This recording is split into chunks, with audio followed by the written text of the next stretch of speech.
मोहतरम नाज़रीन कराम अस्सलाम वालेकुम वरहमतुल्लाहि वबरकातुहू। मोहतरम नाज़रीन, जो लोग ये समझते हैं कि तावीज़ जो है ये जायज़ है और ये सुन्नत से साबित है, वो उसकी क्या वजह बयान करते हैं। वो एक वजह बयान करते हैं कि ज़ख़ीरा अहादीस में एक ऐसी रिवायत मौजूद है जिससे तावीज़ जायज़ करार पाता है। आज हम उस रिवायत के ऊपर बहस करते हैं कि वो रिवायत क्या है। वो रिवायत जो है अबू दाऊद में मौजूद है और मिशकात में मौजूद है। और उसको अगर हम उसके अल्फाज देखें तो उसके अल्फाज कुछ इस तरह हैं कि वो रिवायत जो है अन मोहम्मद बिन इसहाक़ अन अम्र व बिन शुऐब अन अबीही अन जद्दिही अन रसूलुल्लाह सल्लल्लाहु अलैहि वसल्लम कान युअल्लिमुहुम मिन अल्फाज़ि बिकलिमात अऊज़ु बिकलिमातिल्लाहि ताम्माति मिन गज़बि व मिन शर्रि इबादिही व मिन हमाज़ाति शयातीन व अन यहज़ुरून व कान अब्दुल्लाह बिन उमर कान अब्दुल्लाह बिन उमर युअल्लिमुहुन्ना मन उक्किल मिन बनीहि वमन लम याकिल कतबहु फउअल्लिकहु अलैहि। और तिर्मिज़ी में कुछ इस तरह से है कि वमन लम यबलुग मिनहुम कतबा फी सक्किन सुम्मा अल्लका फी उनुक़िही, कि अब्दुल्ला बिन उमर बिन आस जो है वो अपने बच्चों के गले में लिख कर लटका दिया करते थे। जो बच्चे नासमझ होते थे और जो बड़े होते थे उनको याद करवा दिया करते थे। तो ये रिवायत है जिसकी वजह से लोग जो है तावीज़ के कायल हो गए। अच्छा, इस रिवायत की इल्लतें क्या हैं, इसमें खामियां क्या हैं? जो लोग इसको लेकर बगैर इसके ऊपर जरा को देखे हुए इसके ऊपर अमल कर रहे हैं, इसको सही समझ रहे हैं, आज हम उनको ये बताना चाहते हैं कि इस रिवायत में खामियां क्या हैं। ये हदीस साबित नहीं है, ये जो सारी बात ये साबित नहीं है। क्या इसमें साबित नहीं है?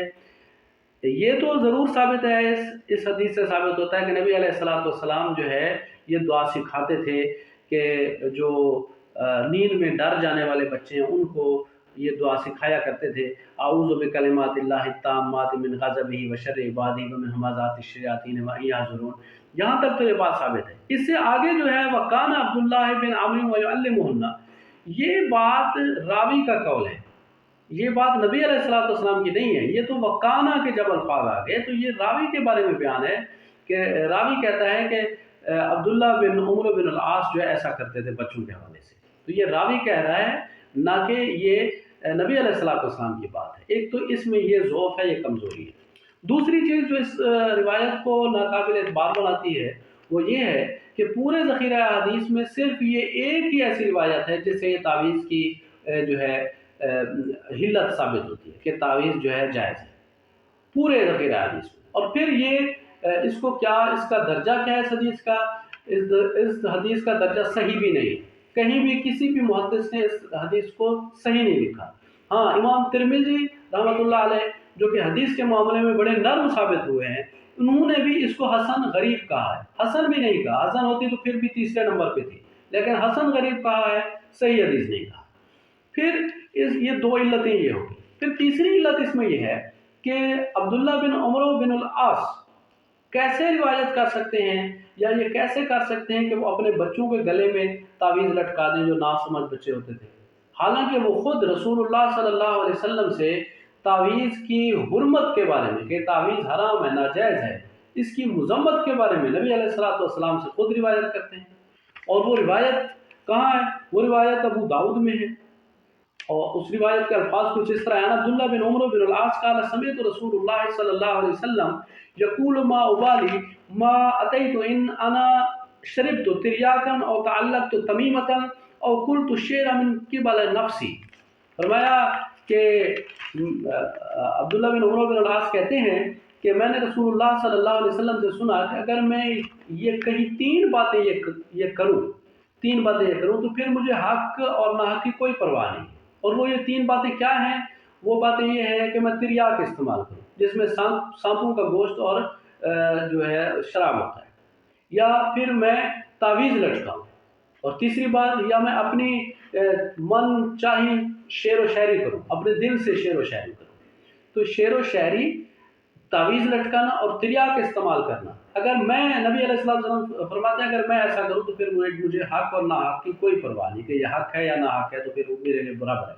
तो ये रसूलुल्लाह सल्लल्लाहु अलैहि वसल्लम के अल्फाज हैं जो अब्दुल्लाह बिन उमर बिन आस रिवायत का है। تو وہ کیسے ہو سکتا ہے کہ ایک صحابی تعویذوں کی حرمت کے بارے میں خود نبی علیہ السلام سے بیان کرے، پھر اس کی حلت کے بارے میں بھی اپنے بچوں کے اوپر اس کا استعمال کرے؟ یہ ہو ہی نہیں سکتا، یہ تو بالکل غلط بات ہے، ایک صحابی کے اوپر یہ بہتان ہے۔ کیونکہ بعض لوگ کہتے ہیں کہ نہیں جی یہ عبداللہ بن عمر سے ہے، یہ جو روایت ابھی تریاق والی اور تعویذ والی بتائی گئی ہے عبداللہ بن عمر سے، بھائی یہ کیسے ہے عبداللہ بن عمر کے عبداللہ بن عمر نہیں ہے یہ، بلکہ یہ عبداللہ بن عمرو بن العاص ہیں۔ چونکہ امام حجر بن عسقلانی رحمۃ اللہ علیہ خود بیان کرتے ہیں کہ یہ جو ہے جتنے بھی ذخیرہ حدیث میں یہ ابو داؤد میں یہ حدیث یا ابو داؤد کے نسخوں میں جتنی دفعہ یہ حدیث آئی ہے تو اس میں یہ روایت عبداللہ بن عمرو بن العاص سے ہے۔ مشکات میں غلطی سے یہ عبداللہ بن عمر چھپ گیا ہے، مشکات میں غلطی سے چھپ گیا ہے، عبداللہ بن عمر سے یہ روایت نہیں ہے، یہ روایت عبداللہ بن عمرو بن العاص سے ہے، جو اس کے بارے میں نبی علیہ السلام سے اس تعویذ کے بارے میں اس کی مذمت بیان کر رہے ہیں کہ نبی علیہ السلام نے اس کو حرام قرار دیا، اس کی مذمت بیان کیا تعویذ کے بارے میں، اور وہ خود آپ کہتے ہیں کہ وہ خود اپنے بچوں کے گلے میں تعویذ لٹکایا کرتے تھے، یہ ہو ہی نہیں سکتا۔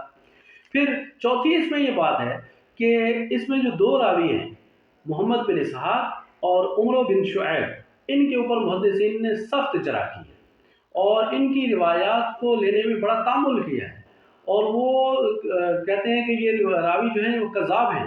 اگر آپ کو یقین نہیں آتا تو آپ میزان الاعتدال، تہذیب التہذیب جو کہ جرح و تعدیل کی کتابیں ہیں تو ان کو دیکھ لیں، ان میں یہ آپ کو سارا قصہ پتہ چل جائے گا کہ محمد بن اسحاق کے راوی کے بارے میں محدثین کا کیا خیال ہے اور عمرو بن شعیب کے بارے میں کیا خیال ہے۔ تو یہ جو بچوں کے گلے میں تعویذ لٹکانے والی بات ہے یہ ان دو راویوں سے بات آئی ہے اور ان کے اوپر جو ہے محدثین کی جرح ہے، ان کا اعتبار نہیں ہے۔ پھر پانچویں اس روایت کو جو چیز صحیح نہیں بناتی بلکہ ناقابل اعتبار بناتی ہے یا ضعیف بناتی ہے، وہ یہ ہے کہ کسی بھی صحابی سے، کسی بھی تابعی سے جو تعویذ ہے اس کی حلت کے بارے میں کہ یہ تعویذ حلال ہے، جائز ہے، کہیں سے کوئی حدیث ثابت نہیں ہے۔ رہا یہ معاملہ کہ عمر رضی اللہ عنہ کے بارے میں جو کہا جاتا ہے کہ عمر رضی اللہ عنہ نے کسی کو کاغذ کے ٹکڑے پہ کچھ لکھ کے دیا اور کہا کہ یہ سر پر باندھو تو تمہارا سر کا درد دور ہو جائے گا، یا پھر دریائے نیل کے حوالے سے کہ دریائے نیل میں کاغذ کا ایک ٹکڑا لکھ کے دیا کیونکہ دریائے نیل جو چل نہیں رہا تھا تو اس میں ڈالو تو وہ چل پڑا، تو یہ ساری قصے کہانی ہیں، یہ کہیں پہ ایسی کوئی حدیث موجود نہیں ہے۔ اور پھر عمرو بن العاص کے حوالے سے جو بات کرتے ہیں وہ بھی آپ نے دیکھ لی کہ وہ عمرو بن العاص تو خود جو ہے تعویذ کی حرمت کے بارے میں بتا رہے ہیں، نبی علیہ السلام سے روایت کر رہے ہیں، تو وہ اس کی حلت کیسے کہہ سکتے ہیں۔ پھر عائشہ رضی اللہ تعالیٰ عنہ سے ثابت کرنے کی کوشش کرتے ہیں، تو عائشہ رضی اللہ تعالیٰ عنہ تو خود بیزار تھی تعویذوں سے، اور انہوں نے خود اس کے حرمت کے بارے میں کہ یہ حرام ہے، ناجائز ہے، ان کے بارے میں نبی علیہ السلام سے روایت کیا ہے۔ تو یہ کسی طریقے سے بھی یہ تعویذ جو ہے ان کا ثبوت نہیں ملتا روایات سے، تعویذ ناجائز ہے، شرک والا معاملہ ہے اور اس سے ہمیں بچنا چاہیے۔ اقول قولی ھذا استغفر اللہ استغفر اللہ۔